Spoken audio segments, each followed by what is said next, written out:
Hey, Nolan with MarineMax Rogers here.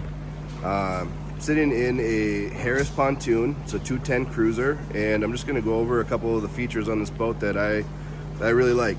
I'm going to start right here where I'm sitting. I'm in the driver's seat, and it also have a dual helm chair here. Really nice feature. Go out for a sunset cruise. You can sit right here and have a conversation while you're out cruising. That's one of the features I really like on this boat.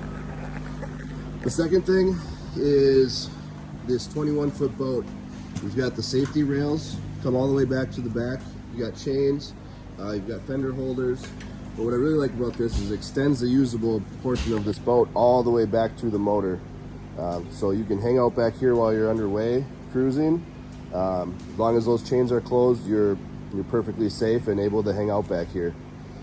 And the third thing on these Harris pontoons that I really like is they have a handicap accessible door. On just about all of their pontoons now are coming with this. And so it's nice wide walkway, space to get a wheelchair in and out if that's necessary. That's one of the features on this Harris pontoon that I really like.